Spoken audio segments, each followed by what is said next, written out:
Hello and welcome to the Superposition Guys podcast. My name is Yuval, and my guest today is Elham Kashefi, Chief Scientist of the UK National Quantum Computing Centre. Elham and I discuss the history and future of this national strategy, the new Quantum Solutions Lab, quantum-inspired algorithms, what blind quantum computing is, and much more. We hope you enjoyed this episode. Hello, Elham, and thank you for joining me today. Hi, thanks for having me, Ivan. So who are you and what do you do? I'm Elham Kashefi, professor of quantum computing at University of Edinburgh, superposed with being the director of research of CNRS at Sorbonne University. And I look at quantum computing from a computer science background and a bit of math background. And I like to make sense out of it in any sense, in any way I can. And I think you're now involved deeply, I would say, with the UK National Quantum Program. Is that correct? That is correct. I've been there from the birth. What do you do for them? So the history goes is like the national program. Well, my education started in UK. Maybe I start saying that, So I did my PhD back in Imperial College, then Oxford University, then University of Edinburgh. But meanwhile, I have been always, have this French part of my life that we come and talk about that as well at CNRS. But particularly about the national program, when it was announced almost a decade ago, I was involved first in the first phase of the hub, NKIT, UK Quantum Technology Hub. I was associate director in charge of application. Then it come the second phase. I was the member of the senior science team, again in charge of software and application. So you can see all the time I have been trying to be the connector between our colleague from physics, engineering, computer science, math, and trying to focus on application. And very recently, in November, I was elected as chief scientist of NQCC, National Quantum Computing Centre. And again, trying to push algorithm and software activity and trying to make sure we have a co-developed program between hardware and software. When people think about algorithm and software, they usually think about computing. Is the National Quantum Program broader than that? Does it also cover sensing or communications or other things? Yeah, definitely. So when the National Quantum Technology Program was announced, prior to many other national programs was announced, it actually set the agenda that we have quantum sensing. So that was one of the hub led by Birmingham, many other universities. Then there was quantum imaging and metrology led by Glasgow. And then quantum computing and simulation hub led by Oxford that we were just talking about, and quantum communication led by York. So indeed, the UK from the very beginning have this sort of four pillar that we saw it repeated almost in many other programs. But the national program is covering it all. But the NQCC, which was only recently in 2019 was announced, is a dedicated center for the quantum computing aspect. But the national program and the future program, which is just again announced 2.5 billion by UK government, it goes for all the technology, the full spectrum. You mentioned other national quantum programs, and there seem to be many of them. Is there something that's unique about the UK program from your perspective in terms of the goals or other aspects? If I want to do the proper verification benchmarking, and then I need to first sit down and do my homework and study all the other national programs, which I haven't done. So I'm a bit familiar with the EU flagship. I've been a part of it, so I can keep that in mind. And I hear here and there from the other programs. So I would not be able to really say so unique. I would say in UK started very early on. So that's something unique in terms of, they started, it was 10 years ago. So it's a decade ago. And many other places, they also have this sort of dedicated quantum program, DARPA, we heard about it and all these things. So, but I think UK was very early on try to put this perspective, okay, quantum science has been going on and they have been supported for a long time, and they wanted to start this program of the translation, this transition to making sure the science that has been expanded in all the academic domain will be step by step going towards the technology deployment. And I would say probably because they started early on, they have done it, it's hard to say rigorously, but they have done it over the time. So it has been a very patient program, which I think I appreciated a lot. That, for example, it was very clear, quantum imaging, quantum sensing, it can come out early, then quantum communication, but it was very clear. And thanks to all the policymaker and all the lobbyists and all the influencers of the national program, that they knew quantum computing is going to be a long program and another 10 years, another 20 years. So I think this combination of what politician wants to see versus what is realistic in terms of timeline, it was something that they have done it in practice. As a result, they managed to attract a lot of talent. They managed to be early on to say this is the place. And I would say something else. Again, I don't have the numbers and all the facts in my hand, but I feel because it started 10 years ago, and not just me, many of my other academic colleagues who were part of the hub and part of this ecosystem, we have been trained through national program to become entrepreneur. I co-founded my own company, Very Cloud, that happened to be in France, but many of the colleagues that we started 10 years ago, they are now co-founder of the various quantum startups in UK or elsewhere. So I think that's also a credit to this sort of long procedure that, naturally assisted us to go through this step and create a very a promising ecosystem. I think we are second to probably US in the number of quantum startup for a nation, which is impressive. So that's another aspect of this transition that I was talking about earlier. Having been involved both in the UK side, in CNRS on the French side, in dealing quite some time with quantum software and applications, what do you know today? What have you realized today that you didn't know 12 months ago about quantum software? 12 months ago, what do I know today that is not? So I kind of knew it already then, but let's say that I truly believe in it, that is some sort of a motto that we use a lot about our recent activity that I'll talk about in a second, that it's really take a whole village to build a quantum application. I always said I take a village to raise a child, and it takes the entire ecosystem to build a useful quantum application. So going back to your question, looking at what's happening in UK, what's happening in France, and what's happening everywhere, and you always have this academic industry, this pull and push. Today, I'm even more confident than ever that if we're really serious about useful quantum application, it's not just hardware development. We need to actually influence hardware when we're talking about application. And it's really, we need to start talking all together in the sense that who has the pain point, who has the solution, it's become even more than ever that we need to have this interconnection rather than somebody figure it out and has the killer app and off you go, they're going to build a quantum computer and, let's protect the IP sort of. This sort of interconnection, it's becoming a new thing in my own way of perception of what's happening to the ecosystem.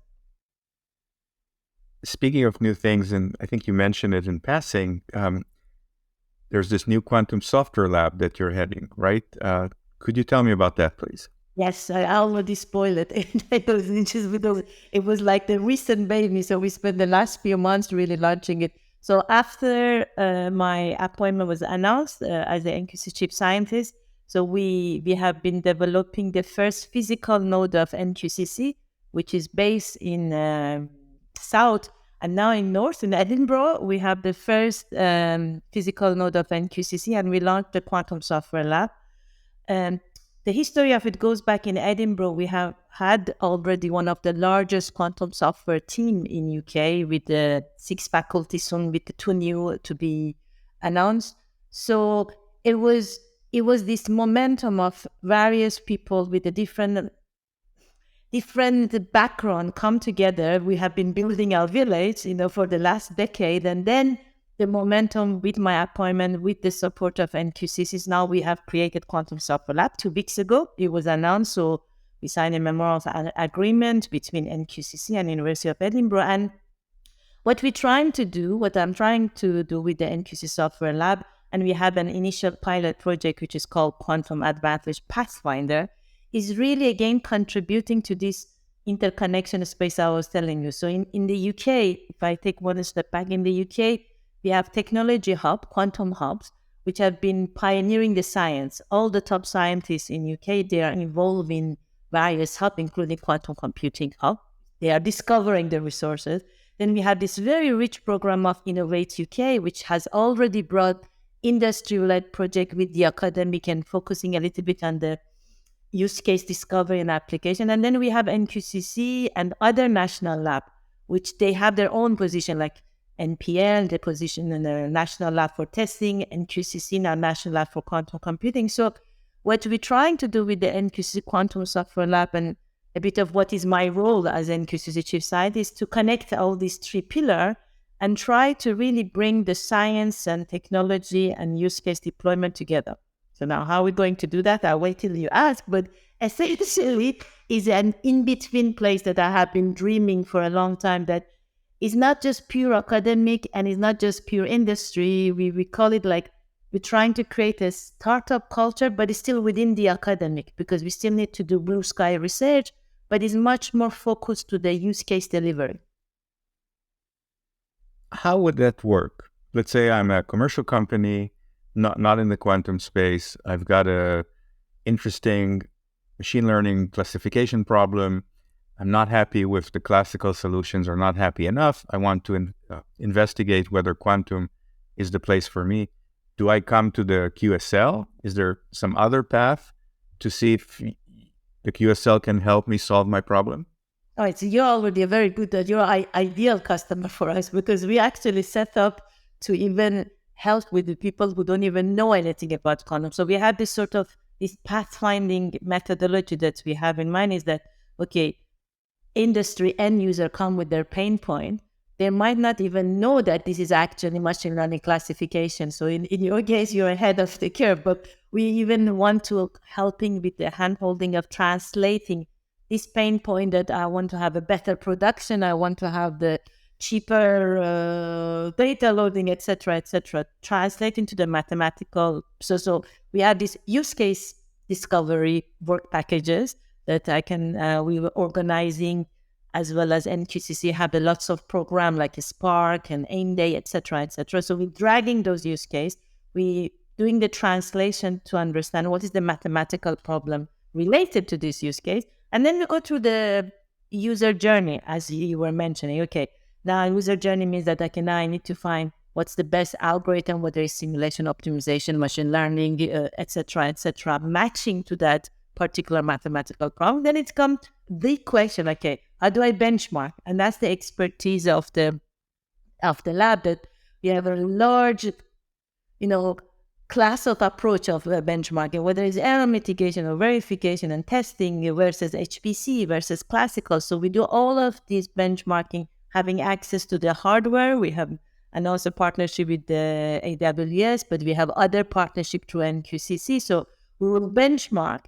And the idea is that after this cycle of going back and forth, we will be able to answer this question, whether indeed there is an advantage in quantum, or maybe there isn't. In fact, you're stuck with your classical solution. And because we are academic and we are actually, at the end of the day, we want to publish a paper and feasibility report, we might, for many of these use cases, happily provide the negative result, but also being able to provide the real feasibility, that when and how you might achieve that advantage. And maybe, who knows, but some of the particular application, for example, in security, etc., might be readily made and we can even point it out. So what I'm trying to say, that we like people come to QSF because we are not a company, we're not having any product. We want to close that gap.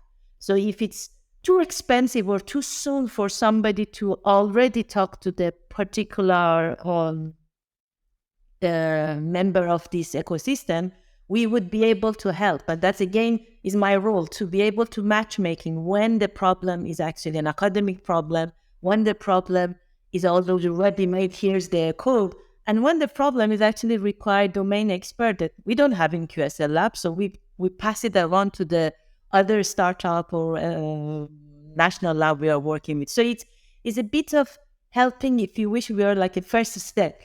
Have a chat with us for free, get access to the expert. We are 30 plus researcher in the lab.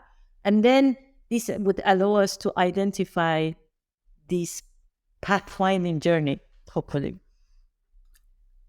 How are you thinking today about quantum-inspired algorithms? Because some companies have started with quantum computing, then they said computers are not good enough. We'll go back to quantum-inspired, which are essentially running on classical computers.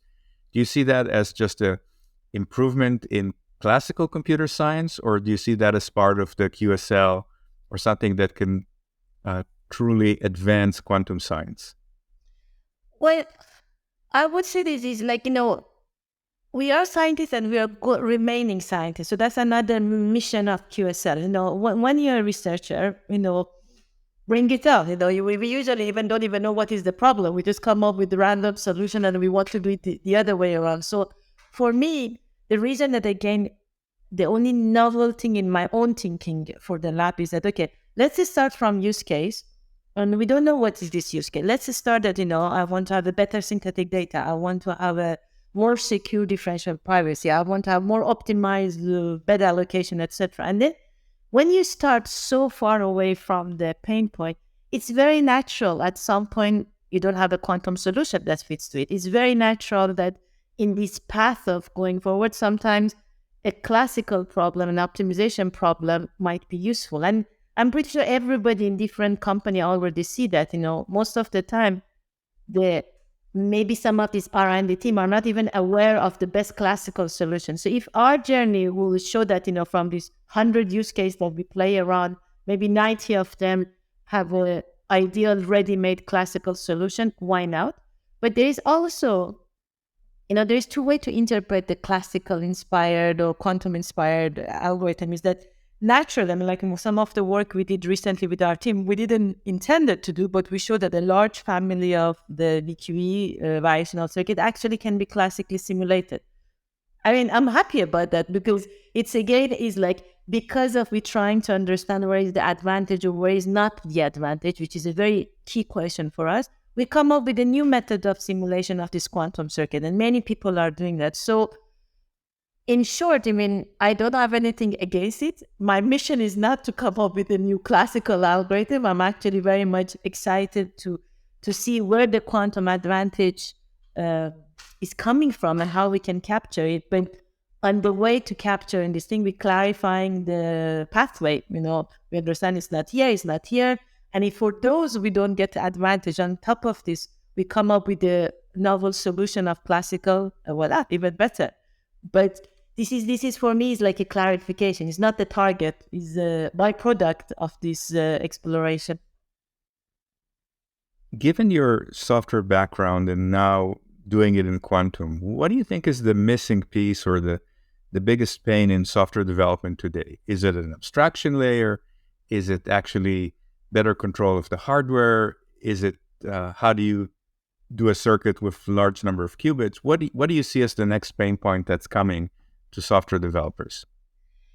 I just to clarify, it's like I'm not really the world expert on software. And if you think of it, I'm a computer scientist in the sense that if you go to the traditional study of computer science, we have algorithm, complexity, formal method, programming language, compiler, optimization, etc., etc., etc. That we take all of these courses, so we have a bit of familiarity. I think for me, overall, the biggest pain point for our field in quantum is that we are trying to reinvent a lot of wheel. So is that, if we know there's a large class of classical ICT, as we say it in UK, is already very much relevant when you look at the control, calibration, optimization, programming language. So I think for us, we are reaching into that era that because these devices are emerging, because the application is emerging, so finally we should be able to knock the door of our classical colleagues, say that, okay, as we did, 20 years ago, 30 years ago, the first computer scientists who were very much involved with quantum was algorithm complexity. We immediately find a common language and we could compare complexity classes in quantum or algorithm design. But the rest of the field of computer science, take it anything from verification, testing, formal method, optimization, and we are not really tapping in that space. So I think maybe the pain point is, again, the language barrier. Somehow, a subclass of track A of CS of the people who managed to overcome that barrier, but it's been a long time in the University of Edinburgh. School of Informatics is one of the largest in Europe with the 1,000 plus staff, and they are all excited. The more they hear about quantum, they become more excited. And I feel like I wish all of my colleagues would understand quantum just like this, or at least be involved, because they have the solution to a lot of problems that we're trying to solve them. So we don't need to reinvent all of them from scratch. So it's a translation to existing knowledge. As we get closer to the end of our conversation today, I wanted to ask you, I was looking at your background preparing for this call, and I saw that you did a lot of work on blind quantum computing. What is blind quantum computing and why is that important? Thank you for asking that question. Most of the talk is just so this is one of the protocol that I co-invented with two of my colleagues, Joe Fitzsimon and Anne Broadman, back in 2009. And it's an example of those pathfinding that, we were working a lot on measure-based quantum computing, which is a different model of quantum computing that the classical quantum separated. And we will be all exploring how could we exploit this thing. And before we realized that actually we invented this model for the secure cloud computing. So in future, right now, that when you look at all the quantum computing services are provided via cloud, we will ask the question about the security of this thing. You're very likely that when we seriously get involved in trying to connect to any of this cloud provider, we don't want our algorithm to be known, we don't want our data to be known, and et cetera, et cetera. This is a problem that exists classically, and fully homomorphic encryption is trying to solve it. So we come up with the solution for the quantum, which provides you information security for delegating your computation to the remote server while keeping all of your information and data intact. And I think for me, it's very important because it's almost like a tools for using quantum, because we believe for currently the model of the quantum, it will be this sort of giant beast that is sitting somewhere like in data center. So, and the privacy of the data in whatever application domain we go is become very crucial. So Blind QC, which is also the target of my startup, Very Cloud, is really providing that next level of trust so we can scale up. And on top of this blind QC, we are able to provide integrity or verification of quantum computing. So to me, it's like, if we're serious to make quantum computing as a service, then the question of integrity and privacy can be provided with this framework of blind QC, which also connecting quantum communication and quantum computing. So they are no longer separate fields. You need to have quantum communication on the client side to be able to exploit quantum computing on the server side. So that's blind quantum computing. Thank you for that. QSL is new, and I'm wondering, professionally speaking, what keeps you up at night? What are you worried about the QSL, if anything? Oh, it's like, it's already start worrying, because we're changing the direction. See, as a researcher, we sit down, we discover new things, and then we push it to the outside world. And that's something that I have been doing for the entire of my career, and leading all my team to let's explore whatever that it comes and then pushing it. And now I'm trying to change the gear. I'm trying to say that we know a lot of tools. We know verification, we know testing, we know algorithm design, we know abstraction. We know all of this thing, and I brought a lot of people together. But we want to do the game the other way around, bringing outside question and translate it. So I think till I see few example of this full process is really working, and I figure out the machinery that it's not ad hoc, but really there is a common journey that whether the problem is on accuracy or privacy or different sector, whether it's a fintech or I don't know, quantum chemistry, at the end of the day, this user journey is working, and I can bring this different expertise, as I was mentioning earlier, that they can talk together and we work together rather than just coming up with the next big breakthrough. That keeps me I'm even excited and worried because it's a new way. It's a new way of dealing with the problem, but it's also scary. So we'll see. Ask me in 6 months' time, and we'll see how far we made it. I'd be happy to. And so my last question, hypothetical. If you could have dinner with one of the quantum greats, dead or alive, who would that person be? Oh la la, okay. Dead or alive, a quantum person.